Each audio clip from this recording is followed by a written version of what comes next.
서 11장 말씀을 나눕니다. 화요일 5절까지 말씀을 나눴죠. 1절에서 5절까지는 백성들을 불쌍히 여기지 않고 사고 팔아서 자신의 영화를 취하는 거짓 목자들에 대한 그 말씀이었습니다. 6절부터는 참 목자에 대한 이야기가 나오는데, 그 참 목자를 그 하나님의 택한 백성들이 미워하며 배척한다라는 그런 말씀이 나오고 있습니다. 4절을 다시 한번 보시면은 여호와 나의 하나님이 이르시되 너는 잡혀 죽을 양떼를 먹이라 라고 하고 있습니다. 여기서 그 너는 누구이죠? 그 선지자 스가랴를 의미하는 것이죠. 그런데 그것은 또한 예수 그리스도를 뜻하는 말씀이기도 합니다. 하나님의 첫 번째 명령이 너는 잡혀 죽을 양떼를 먹이라 라고 하고 있습니다. 곧 잡혀 죽을 짐승을 잘 돌보아야 될 필요는 없겠죠. 하지만 하나님께서는 비록 그 고난을 받을 백성이지만 좋은 것으로 먹이기를 원하고 계십니다. 끝까지 그들이 돌이키기를, 그리고 그럴 그 기회를 주시는 것이 바로 하나님의 긍휼한 마음이라고 할 수 있습니다. 6절에서 여호와가 말하노라 내가 다시는 이 땅 주민을 불쌍히 여기지 아니하고 그 사람들을 각각 그 이웃의 손과 임금의 손에 넘기리니 그들이 이 땅을 칠지라도 내가 그들의 손에서 건져내지 아니하리라 하시기로. 하나님은 그 사랑의 하나님이시면서도 또 동시에 공의의 하나님이시죠. 그래서 죄를 그냥 묵과하지 않으십니다. 죄에 대해서 심판을 행하시는 분이죠. 하지만 그 진노 가운데서도 하나님은 하나님의 백성을 돌보시고 그들이 돌아오기를 간절히 바라십니다. 그래서 하나님은 다시금 은총과 연합의 복을 그들에게 주십니다. 7절 말씀이죠. 내가 잡혀 죽을 양떼를 먹이니 참으로 가련한 양들이라. 내가 막대기 둘을 취하여 하나는 은총이라 하며 하나는 연합이라 하고 양떼를 먹일세. 막대기, 이것은 그 목자가 양떼를 돌보는 중요한 도구이죠. 목자는 두 개의 막대기를 들고 하나는 은총, 다른 하나는 연합이라고 합니다. 은총은 즐거움, 아름다움이라는 뜻을 가지는 단어입니다. 또 연합은 무엇인가를 단단히 이렇게 묶어서 결속시키는 것을 의미합니다. 막대기는 보통 맹수들이 막대기를 해치는 것을 막기 위해서 맹수들을 물리치기 위해서 막대기에 뾰족한 금속이나 아니면 돌을 묶어서 무기로 사용하게 되죠. 그리고 또 다른 막대기, 그것은 또 지팡이라고 불리는데요. 양이 바위 틈이나 구덩이에 빠질 때, 그리고 다른 잘못된 길로 갈 때 그 다리를 걸거나 그렇게 해서 잘못된 길에서 벗어나 돌아오도록 하는 그런 도구로 사용되죠. 하나님께서 약속하시는 메시아는 우리를 돌보실 때 이 은총의 막대기와 연합의 그 지팡이를 사용하십니다.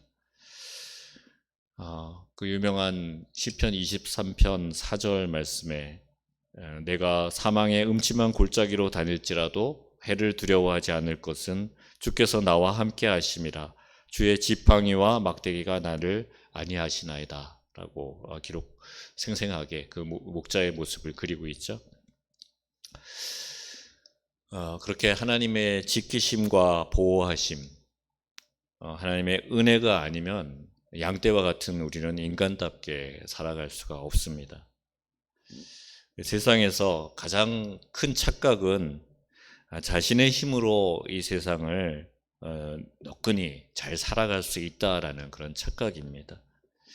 하나님이 돕지 않으신다면 한순간도 제대로 살아갈 수가 없는 것이 바로 우리들입니다. 우리는 모든 순간, 삶의 모든 순간에 하나님의 은혜를 간구하고 그 은혜 가운데 살아가야 되는 존재들입니다. 9절에 보시면 내가 이르되 내가 너희를 먹이지 아니하리라. 죽는 자는 죽는 대로 망하는 자는 망하는 대로 나머지는 서로 살을 먹는 대로 두리라 하고, 목자에 의해서 버림을 받은 양떼는 참으로 비참하고 절망적인 처지에 이르게 됩니다. 죽는 것 외에는 다른 길이 없는 것이죠. 목자가 양을 못 살게 하지 않더라도 목자가 양을 보호하던 손길을 거두기만 해도 그 양은 당장 살아가기가 힘들게 됩니다. 그런데 왜 목자는 양을 그냥 버려두기로 하시는 걸까요? 그것은 그 양떼들이 자기 정욕대로 행하며 그 마음에 목자를 두기를 싫어하기 때문이죠. 그래서 로마서 1장 28절에서는 또한 그들이 마음에 하나님 두기를 싫어하며 하나님께서 그들을 그 상실한 마음대로 내버려 두사 합당하지 못한 일을 하게 하셨으니 라고 말씀하고 있습니다. 하나님께서는 이미 수차례 수없이 이스라엘에게 회복의 기회를 주셨습니다. 그런데도 이스라엘은 번번이 하나님을 따르지 않고 자신의 정욕을 따라갔습니다. 그래서 이제 하나님은 이스라엘을 그냥 내버려 두십니다. 하나님이 그냥 내버려 두시면 우리 인간들은 어디까지 비참해질까요? 마지막 9절 마지막 부분을 보시면 원수들의 칼을 피한 사람들이 평온하게 사는 것이 아니라 죽는 것보다도 못한 비참한 상황에 놓인다고 하고 있죠. 그러니까 나머지는 서로 살을 먹는 대로 두리라 라고 말씀합니다. 이런 일이 역사상 몇 번이 반복되죠.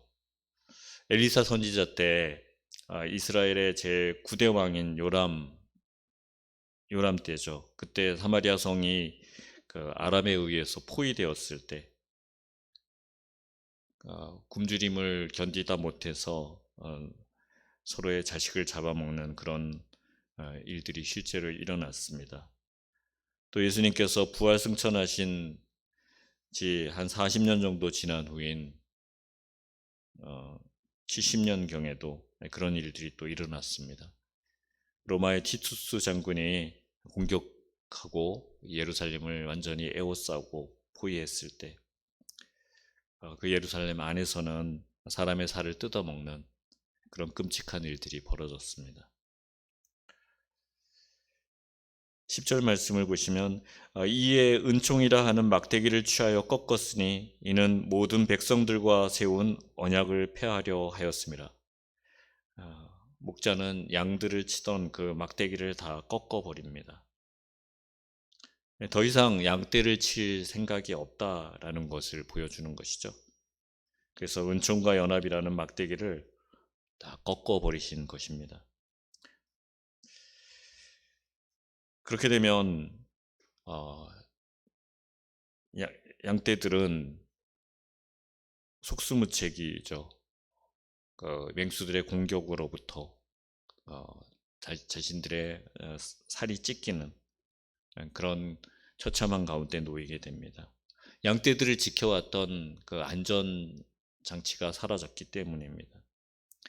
그들이 살아왔던 안전은 목자 대신 하나님의 그 은혜 가운데서만 가능했던 것입니다. 하나님의 보호가 없다면 무지막지한 그 사탄의 공격을 버텨낼 수 있는 힘이 없습니다. 사탄은 지금도 삼킬 자를 찾기 위해서 온 세상을 두루두루 돌아다닙니다. 우리는 그 사탄의 공격으로부터 보호받기 위해서 하나님의 품을 찾아야 합니다. 하나님의 품에서 떨어지면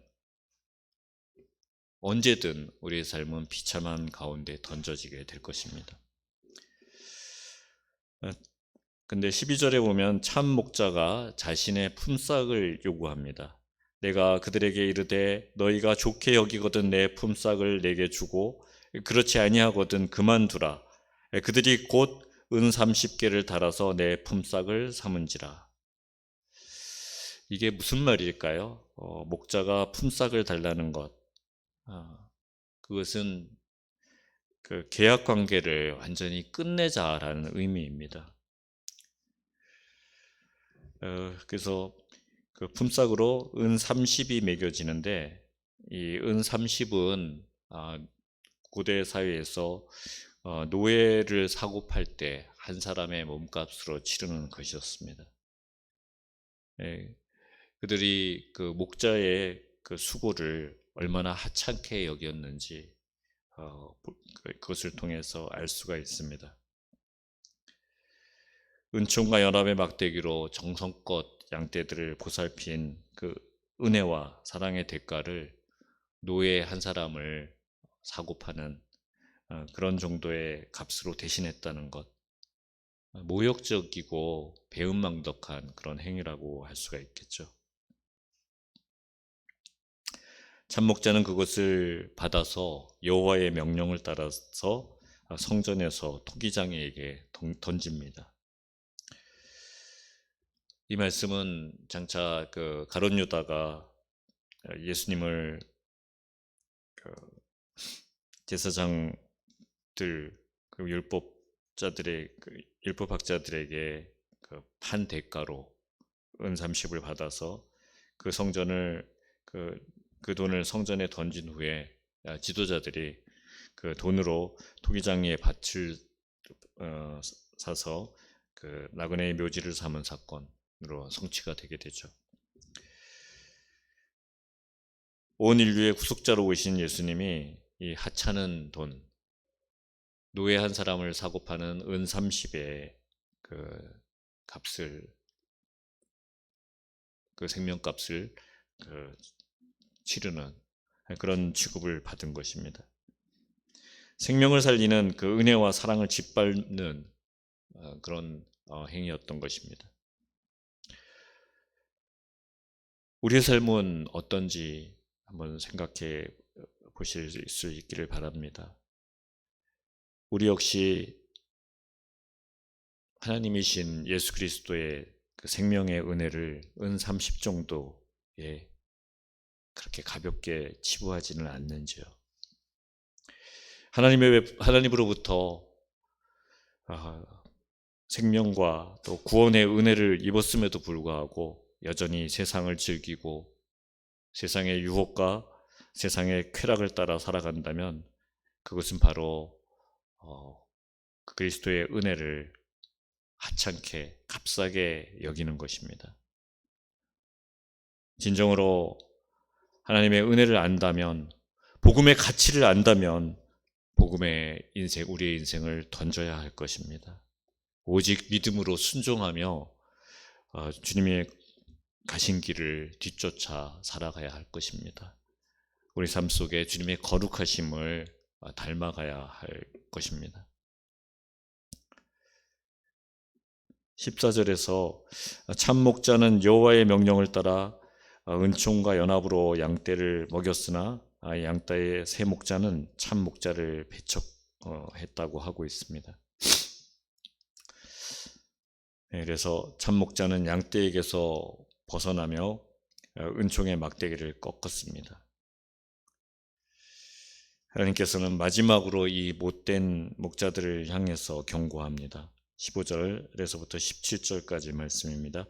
여호와께서 내게 이르시되 너는 또 어리석은 목자의 기구들을 빼앗을지니라.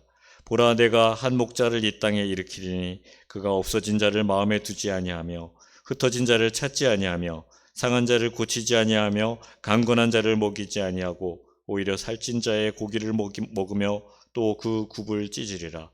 화했을진저 양떼를 버린 목된 목자여, 칼이 그의 팔과 오른쪽 눈에 내리리니 그의 팔이 아주 마르고 그의 오른쪽 눈이 아주 멀어 버릴 것이라 하시니라.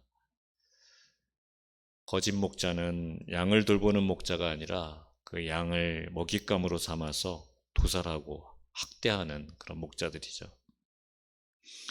이들은 양떼 중에 하나, 둘이 없어져도 그것을 마음에 두지 않습니다. 길을 잃어서 방황하는 그 양에게 양을 찾으려고 하지 않습니다.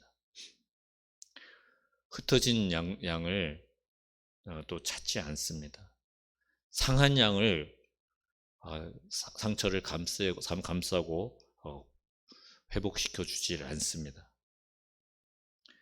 맹수의 공격을 받아서 찢기고 뜯기고 상한 양을 돌보지 않고 그냥 내팽개쳐 둡니다.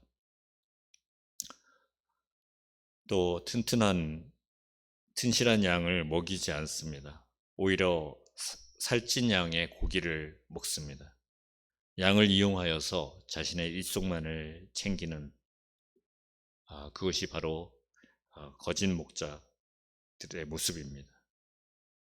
그리고 마지막으로 그 굽을 찢는다라고 하고 있습니다. 도움을 주지 못할 망정 그 굽을 찢음으로 그 고통을 더하는 것이죠.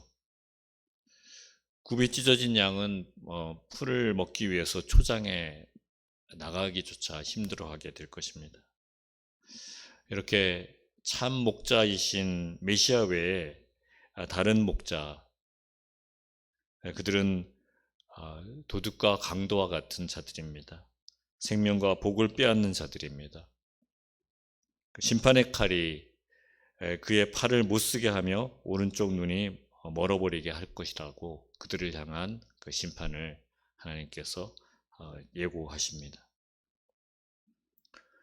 말씀에서 살펴본 것처럼 우리는 참 목자 되신 예수 그리스도께서 우리에게 베풀어 주신 그 귀한 은혜를 절대로 값싸게 여겨서는 안 될 것입니다. 그리스도의 은혜가 아무 공로 없이 주어지는 것이지만 그렇다고 해서 공짜라고 여겨서는 안 되는 것입니다. 하나님은 우리에게 은혜를 주시기 위해서 세상에서 가장 큰 값을 지불하셨습니다. 바로 하나밖에 없는 아들 예수 그리스도의 피값으로 우리를 구원하신 것입니다. 그 은혜를 늘 기억하면서 그 값에 걸맞는 인생을 살아갈 것을 주님의 이름으로 여러분 모두에게 권합니다. 오늘 또 주님의 피값으로 살리신 우리의 생명을 기쁨으로 누리며 복음 그 자체이신 예수 그리스도의 이름을 전하는 그런 삶을 누릴 수 있기를 바랍니다. 기도하겠습니다. 참 목자이신 하나님, 물고기가 물을 떠나서 살 수 없듯이 양이 목자의 보호 없이는 위태하듯이 하나님 은혜가 없으면 결코 살아갈 수 없는 가련한 인생들입니다. 그 하나님의 은혜는 마치 공기와도 같습니다. 그 공기가 없으면 숨 쉴 수 없어 우리 모두가 죽을 수밖에 없습니다.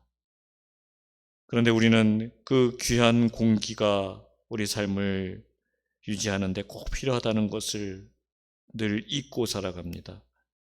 그렇듯 우리는 주님의 은혜를 잊고 살아갈 때가 너무나 많습니다. 하나님, 늘 하나님의 은혜가 우리를 감싸고 우리 삶을 유지하게 하시는 것을 기억할 수 있게 하여 주시옵소서.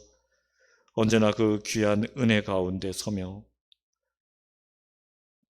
그 귀한 가치를 선포하며 살아갈 수 있는 자들이 될 수 있게 하여 주시옵소서. 이 험악한 세상을 이기는 힘이 주께서 주시는 믿음으로부터 나오는 것을 믿게 하여 주시옵소서. 하나님이 주신 생명, 하나님이 주신 은혜로 우리가 살아가고 있음을 온 세상 만민들이 알 수 있도록 선포하는 삶을 살게 하여 주시옵소서. 오늘 또 성령의 이끄심에 따라 성령님이 함께 하시고 이끄심으로 담대하게 하나님의 살아계심과 예수 그리스도를 통해서 우리에게 주신 그 놀라운 은혜들을 증언하는 자들로 살아갈 수 있게 하여 주시옵소서. 감사드리며 우리 주 예수 그리스도의 이름으로 기도합니다. 아멘.